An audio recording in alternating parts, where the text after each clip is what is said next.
Welcome back to Strength and Health for Life, where we teach you to be Greek.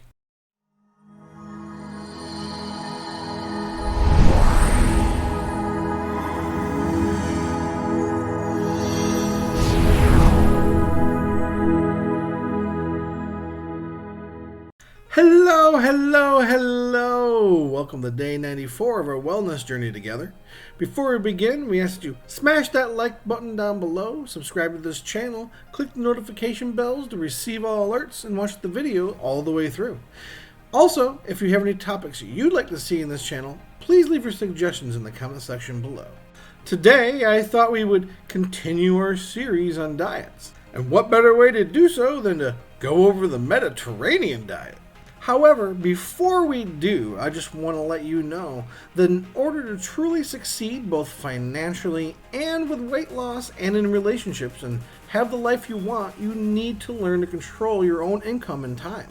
So if you'd like to control your own income and time so that you can create the life that you want to live like I am, then take action now and click the first link in the description to learn how.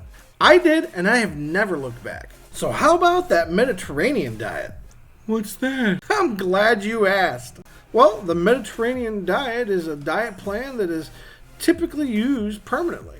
This plan requires that you mimic the natural diet of people who live in the Mediterranean Sea areas. You know, like Greece. This diet emphasizes the healthy fats that come from nuts and olive oil, while also encouraging you to eat plenty of fruits, vegetables, whole grains, legumes, and fish. Lots of fish. Now, there are a few foods that you have to avoid, but unlike other diets, they aren't completely restricted. They use the word avoid because if you slip up and have them once in a while, it's fine. Those restrictions are red meats, eggs, wine, butter, and even some sugars and desserts. Like I said, these are not completely restricted, but they should be used extremely sparingly. What you should be doing with sugary stuff anyway?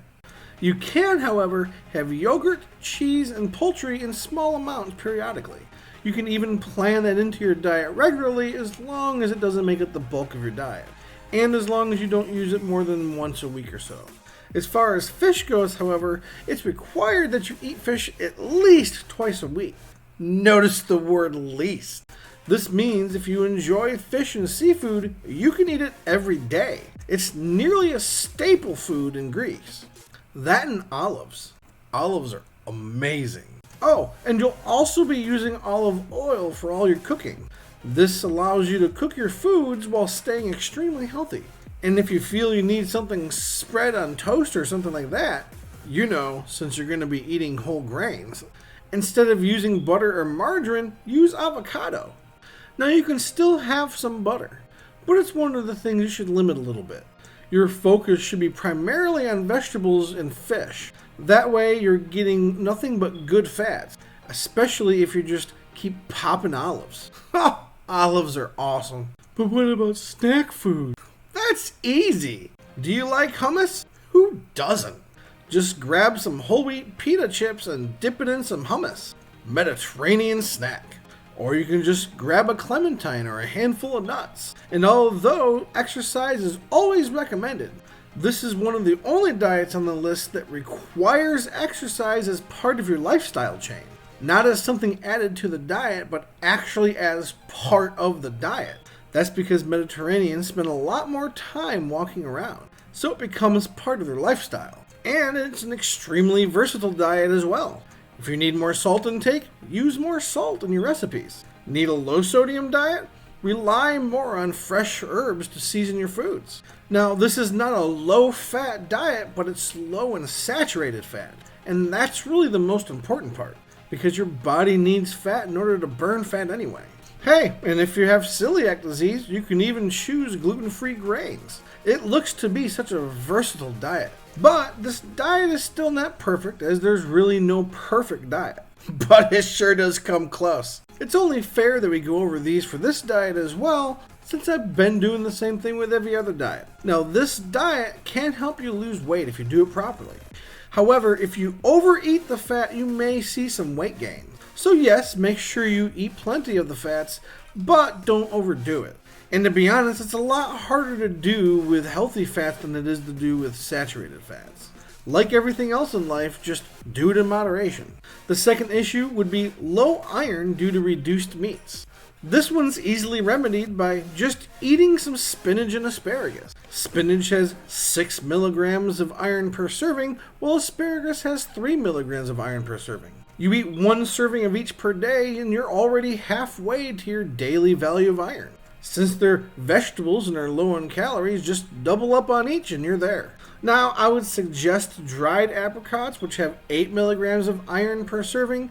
However, there's also the problem with some of the food additives used when drying fruit. We did an entire series on food additives. If you click the link right here, you can look at that series yourself. And just so you know, if you choose tuna and haddock, those are 2 types of fish, by the way, they both contain plenty of iron as well. So the iron is taken care of. But what about calcium? Well, you still can eat some yogurt. And, little known information, shrimp also contain calcium. So between the yogurt and your seafood diet, especially if you add some shrimp, you should be getting plenty of calcium as well.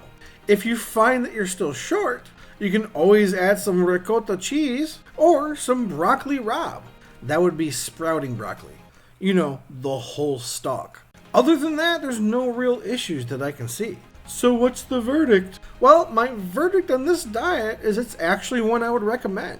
In fact, this is a diet I may be trying at some point. I am Sicilian after all. It's 100% sustainable. This is because it has all the nutrition your body needs and doesn't necessarily restrict any of the major food groups. It's meant to be a permanent diet, one that can be healthy and help you lose weight.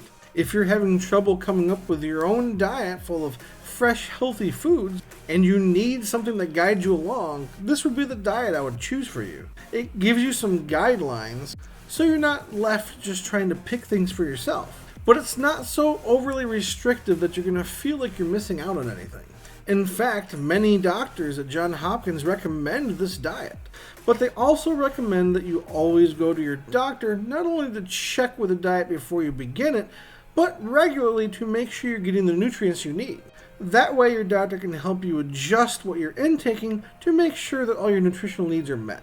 And this particular diet doesn't really clash with other medical issues, except maybe if you're allergic to fish, which some people are. If you do have a fish allergy, I would not recommend this diet simply because it requires fish intake. But other than that, this diet seems to be really good. However, the key to all success, whether it be financial or weight loss or even relationships, is to have someone to talk to and be there for you. So, if you're looking for a weight loss community to help keep you motivated and accountable, or you're just looking for someone to be there for you along your weight loss journey, then please follow us on Facebook and join our Facebook group. Those links are at the bottom of the description. With all that said, stay safe, stay healthy, stay hydrated, and I'll see you in the next video.